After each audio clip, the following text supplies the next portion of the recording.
The Emperor's New Clothes by Hans Christian Andersen. Many years ago, there was an emperor who was so excessively fond of new clothes that he spent all his money on them. He did not care at all about his army, nor was he interested in going to the theatre or hunting in the woods, except for the sake of showing off his new clothes.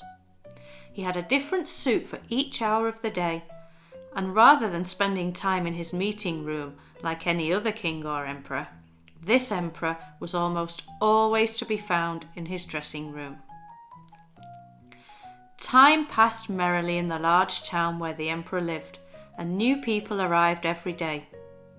One day, two rascals calling themselves weavers made their appearance. They claimed that they knew how to weave the most beautiful cloth imaginable. The colours and patterns were extremely beautiful, and the clothes made out of this cloth would be invisible to all those who were too stupid to see it. "These must indeed be splendid clothes," thought the emperor. "If I wore such a suit, I would at once be able to distinguish the wise from the stupid. This stuff must be woven for me immediately." And he paid the weavers a large sum of money to begin their work. So the two rascals set up two looms and pretended to work busily, though in reality they did nothing at all. They asked for the most delicate silk and the purest gold thread, all of which went directly into their own bags, and then continued their pretend work at the empty looms until late at night. "I wonder how the weavers are getting on with my cloth," said the emperor to himself after a little time had passed. He felt a little embarrassed, however, when he remembered that those who were stupid or unfit to do their jobs would be unable to see the cloth. He believed that he himself would be clever enough to see it, but to be sure, he thought he would send someone else to see how the weavers were getting along. All the people throughout the city had heard of the peculiar cloth that could only be seen by those who were clever enough, and all were anxious to learn how wise or how ignorant their neighbours might prove to be. "I'll send my faithful old minister to the weavers," thought the emperor. "He'll be the best able to see how the cloth looks, for he is a man of sense, and no one can be more suitable for his job than he is." So the faithful old minister went into the hall where the two rascals were working with all their might at their empty looms. "What can be the meaning of this?" thought the old man, opening his eyes very wide. "I cannot see anything, not even the tiniest bit of thread on the looms." However, he was very careful not to say anything out loud. The two tricksters beckoned the minister to come closer to their looms, and then asked him what he thought about the pattern, and whether he thought the colours were beautiful, all whilst pointing to the empty frames. No matter how hard the poor old minister looked, he could see nothing on the looms, for of course there was nothing there. "What?" thought the minister to himself. "Is it possible that I am a fool? I've never thought so myself, and if I am, then no one must ever find out. Can it be that I am unfit for my job and position?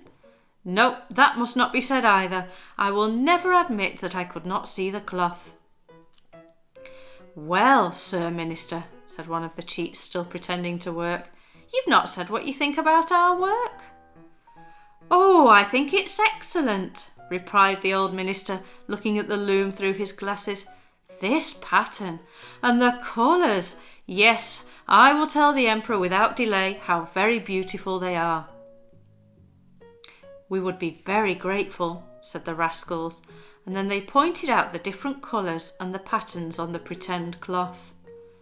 The old minister listened closely to their words in order to repeat them to the emperor, and then the rascals asked for more silk and gold, saying that it was necessary to complete their work. However, they put everything that was given to them into their bags and continued to pretend to work as hard as ever at their looms. The emperor now sent another officer of his court to see how the men were getting on and to find out whether the cloth would soon be ready. It was just the same with this gentleman as with the minister. He studied the looms on all sides, but could see nothing at all but the empty frames. "Does the cloth appear as beautiful to you as it did to the minister?" asked the cheats, at the same time making the gestures as before, and talking of the design and colours which were, of course, not there. "I certainly am not stupid," thought the messenger. "It must be that I am not fit for my job. That's very odd. However, no one shall know anything about it."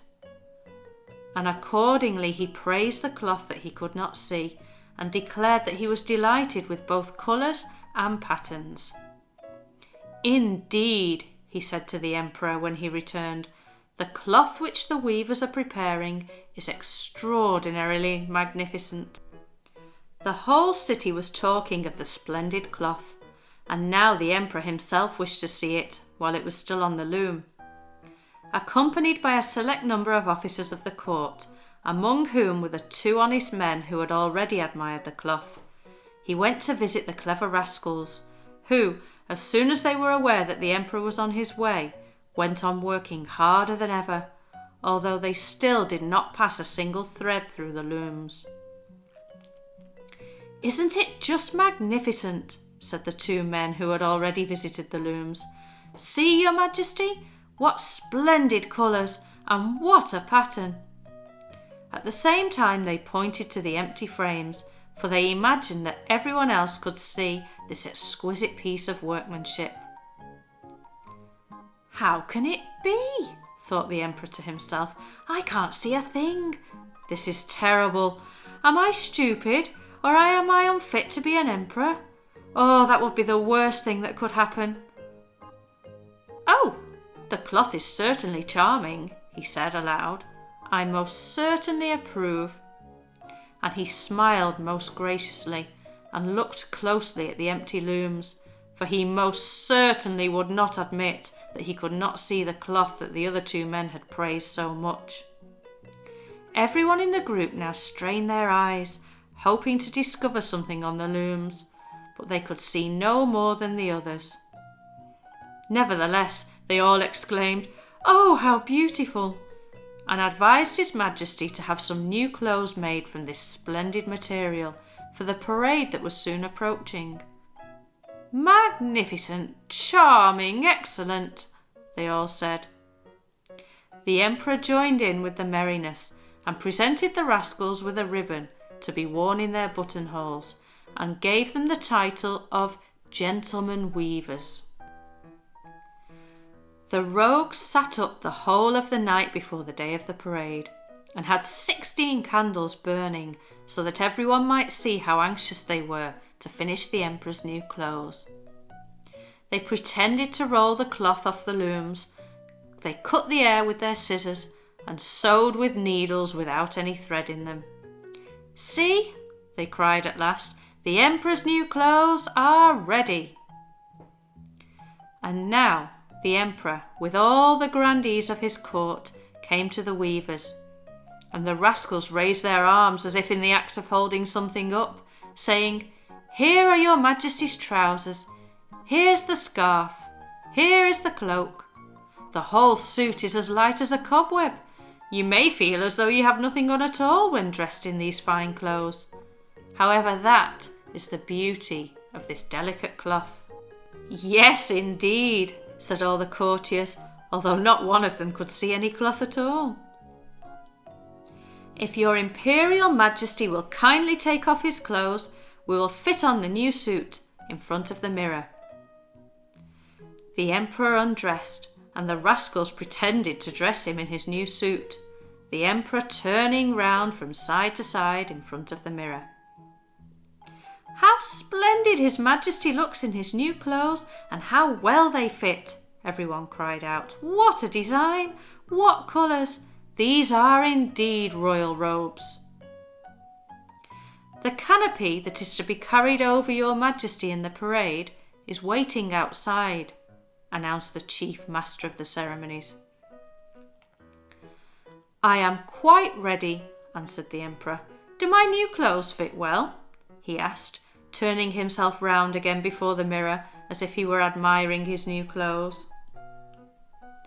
The chamberlains, who were to carry the train of the emperor's cloak, felt about on the ground as if they were lifting up the ends of the cloak and pretended to be carrying something, for they would by no means let it be noticed that they could neither see nor feel anything. So the emperor went along in the parade, walking under his high canopy in the midst of the procession, through the streets of his capital, and all the people standing by and those at the windows cried out, "Oh, how beautiful are our emperor's new clothes! What a magnificent long cloak, and how gracefully the scarf hangs!" Nobody would admit that they could not see a thing, as they would not risk being called stupid or foolish. Certainly none of the emperor's clothes had ever been such a success before. But the emperor has nothing on at all," said a little child. "Listen to the voice of innocence," exclaimed his father, and what the child had said was whispered from one to another. "But he has nothing on at all," at last cried out all the people. The emperor was startled by this, for he knew that the people were right. But he thought, "I must carry this out now to the end of the parade." And so he held himself more stiffly than ever, and the chamberlains held on to the train of the cloak that was not there at all.